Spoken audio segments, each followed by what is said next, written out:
Okay, this is the first video in part 1, and one of the first things I want to do is turn off my grid. I don't like the grid. I'll click there, and in fact I want to be sure all of these are cut off, so I'm going to click there, and everything is a left mouse click unless I tell you differently. And I'm going to click here and turn off my navigation view cube, NAV, VU. Start over again. NAV, VCUBE, enter, OFF, enter. So now I'm ready to start drawing the words. First things you want to do is you want to save. So do File, Save As, find where you want to save your items. I'm saving mine to a thumb drive. I find my folder. Usually for every class you take, you probably want to open a folder labeled for that class only. Double click to open that, and you can see an example of here of what I want. I want lab number, course name, and your initials. And click there. Sure, it just asked me if I want to replace it. It's just a blank screen anyway, which my other drawing was too. So I've saved that, and you might think, well, why do you want to save something before you even get started? Well, as long as you do an initial save, then AutoCAD will do a quick save for you every few minutes, seconds, every what you've got it set for. And that way, if the power should get shut down, then you would have what you've done within the last 10 minutes or whatever your setting is.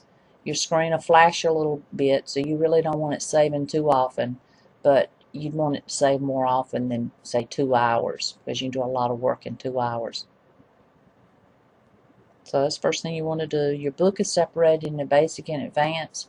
We're going to cover the basic section. So if you have any questions about a command, you don't remember what chapter it was covered in, there's an index at the end of the basic section, which is about midway the book. Two important buttons are F1 for help and escape. If I press F1, then a little help menu will come up. I can do a search for something. I'm going to type in line, like I have a question about the line command. Or and it'll also pull up anything that has the word line in it. It brought up command line. It brought up draw lines. It brought up command line window, lines tab. So there's a lot of different suggestions there. So I'm going to X out of that. Anytime you've got a dialog box that's brought up you want to get out of, a lot of times you will have a close box, but you usually have an X. And I got out of that. Escape. If I maybe clicked on something that I didn't even realize what I did, and I'm not looking at my command line, and all of a sudden I'm doing something and I have no idea, what I'm doing, I can hit escape. And depending on the command, I may have to hit escape a couple more times to get out of it. Chapter 1 has a lot of information about the software. We won't cover everything in Chapter 1. You'll only be responsible for testing on the information that's covered in the video, but the text is a good supplement to the commands, and it gives step-by-step information on how to perform each command. We work with Cartesian coordinates in AutoCAD, and the Cartesian coordinates are your X, Y, and your Z. In the lower left-hand corner of the screen here, you can see these 3 coordinates. Right now we're working in 2D, so Z is really 0 and it Z doesn't change. But if I move my mouse around, you can see those numbers changing depending on where I'm located in the screen. Also, the little icon that shows up on your screen is your UCS icon. UCS standing for User Coordinate System. You may have noticed the tabs down here at the bottom. Right now we're drawing in what's called model space. If we want to see what it looks like in paper space, we click on a layout tab, and here's what our drawing would look like on a piece of paper. your piece of paper is set to, in this particular case, it's set to 8.5 by 11. So this is where I draw in paper space, or this is where I view my drawing, and model space is where I actually do the work. We've got a file menu up here, and we've got a standard menu bar just below it. You'll notice that sometimes if I get close to an icon, it'll give me some reminder or tip information. Over here, if I get close to the line command and click on it, then it'll give me that. Now, you will want to keep those on, but I'm going to turn mine off just so it doesn't clutter up the screen. I'm going to right click on Object Snap, go to Settings, go to Options, go to Display. I like to show this Options command as much as possible because there's so much information here. It's hard to learn it all at one time. Left click to deselect that Show Tooltips and Apply, and OK. And OK to get me all the way out of that. So now when I get close to the line command, you don't see those suggestions, and hopefully that'll kind of clear things up for you. A lot of times the commands are in different places, so that way you don't have to use it just one way. Example, the line command. It's on the little shortcut toolbar that I have open, and it's also under Draw, Line. You can see command line's waiting for me to draw a line. I'm going to hit Escape, and I can type L and press Enter, and it brings up the line command as well. Erase is over here on Modify, and Erase is also on Modify right here. So a lot of different ways that you can use the commands. I'm going to use Line and just draw a few lines. I'm just moving my mouse and left mouse clicking when I decide I want to set it down. Right click, and I've got a little shortcut menu. Depending on what command you're in, you'll get different things that you can do, but I'm going to click Enter because I'm finished right now with the line command, and look at some of these icons on the menu, standard menu bar. That piece of paper starts a brand new clean drawing. Opens an existing one. Save, print. Not going to use all of these. Cut, copy, paste, undo, redo. So look, I'm going to erase something. Use a crossing window for that. Hit Enter. Then I'm going to hit Undo to bring it back. Redo to redo my erase. Pan allows me to, it gives me a hand, and with my left mouse button I can click and drag and kind of move my drawing around if I wanted to get to another location. Right click, and then I clicked on Exit. Zoom, click and drag to zoom in and out of my drawing. Right click to exit. Your wheel also allows you to zoom in and out if you'd rather use your wheel. You can also click and drag and get the hand with your wheel. Just by, I'm pressing down on the wheel and moving it back and forth, and then, or zooming in and out. There's a zoom with a, or magnifying glass with a little square on there, and you can click and drag and draw a little window and then zoom up on a particular spot. The icon right beside of it is a zoom previous. I can choose that, and it will zoom back to a previous location as many times as you want it to.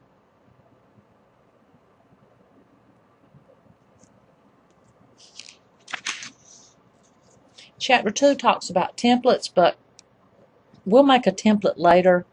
But basically what it is it's just like Word or Excel. If you were going to write a Dear John letter or Dear Jane, depending on the situation, you would say, Dear John, I can't see you anymore, blah, blah, blah. Okay, well, if you needed to send another Dear Tom or Judy letter, then you could use that same letter, bring it up, save it as something else, make a few changes. So that's basically what a template is. You set it up the way you want it, and then you just reuse it. So we'll talk a little bit more about that later. I want to talk about a couple of functions that are under the format in the file menu. We're going to use format, we're going to use units and drawing limits. So first I'm going to look at units, and you probably don't need to change this right now because your first drawings are in decimal anyway, but I'm just going to show you if I change this to architectural, which is probably the only other one that you would use, then certain things change. Before we were under a decimal point and some zeros were shown here. Now it shows a fraction.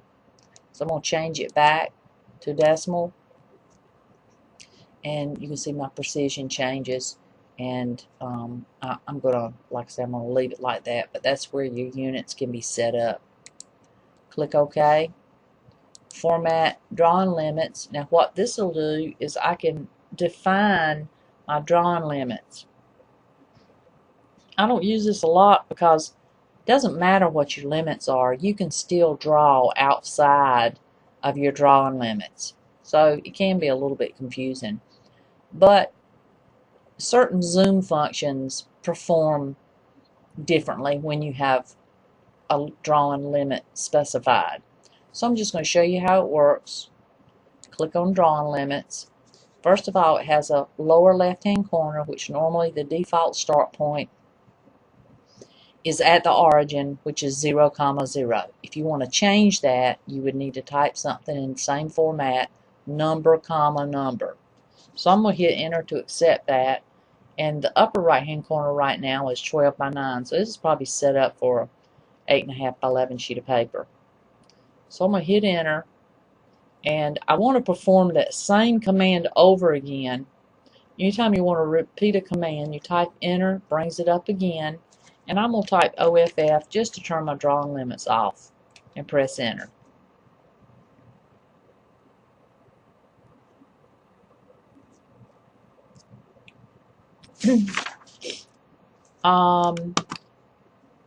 I'm going to start drawing some more lines. I mean, I know I drew before, but let me erase that. I'm going to choose my erase, click and drag. Notice that one is a green window with the dashed lines. This one is a blue window with the solid lines. The blue will only accept what is exactly inside the box. See, it won't accept that line unless that line is inside the box. Now it will accept it. The green one will choose everything that it touches, whether it's inside the box or not. So I erase those. Now I'm going to start line command. Now suppose I want to draw a perfectly straight horizontal line or vertical. That's what our ortho mode is for here. So I'm going to left click to turn that on. And now my line will snap to either being horizontal or vertical. And this way it makes it convenient. I can just pull my mouse to the right, and I'm going to type 3, enter. And that draws a perfectly straight horizontal 3-inch line. Now I can keep on drawing in the horizontal direction, or I can turn it up, and then once I've decided I want to go up 3, if I want to go down 3, I would move my mouse down. If I want to go up 3, type in 3, enter, and then type in another 3 and enter. Well, suppose I wanted to get exactly at that same point. I'm going to right click to get out of this first, and then I'm going to zoom up on it by using my zoom window so that fills up my screen. And by the way, if you're drawing a 3-inch line, it doesn't look the same as mine, then it could be because you're zoomed in or out too far. Now I want a line that touches the very end of this line and the very end of that line. So AutoCAD has a function called Object Snap, and you can set it to snap to certain areas of an entity. So the little button, it's about halfway in your little status bar, and I'm going to right click Settings, and then I'm going to decide what I want to set these at. I only use a few because you see these little figures to the left. As you're drawing, you'll get all of these suggestions, so it can be a little overwhelming if you've got too many. I suggest you use endpoint, midpoint, center, and intersection. Should be it for now. I'm going to click OK. Now all that did was fix my settings. It didn't turn it on because you see the button is still gray. So I'm going to left click to turn it on. Then I'm going to use my line command, and now it's snapping. And if I wanted to, I could even snap to the midpoint. I'll snap that endpoint, right click, enter. That way I know that that line touches the end of the other two lines because I had my object snap on. If I want to draw some angled lines now, I can just left click to turn off ortho, use my line command again. This time I'm going to snap to a midpoint, and I can start drawing angled lines if I want to. And I can toggle that ortho on and off in the middle of a command. I'm going to use the line command again. You see my command line says specify first point, next point, next point. When I get to a certain point, it will allow me to close it if I want to. I could type C and it will close that. But I've got to get two lines drawn first before it'll give me that option.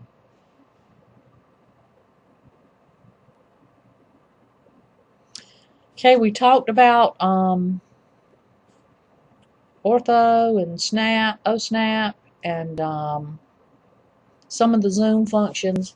I want to show you one under View, Zoom, that I found really handy. Sometimes I zoom in and out, and a lot of times if you get lost on your drawing, you've drawn something, maybe you panned around and you can't find it, then go to View, Zoom, and Extents, because this will zoom you out to the extents of your drawing, to everything you've drawn.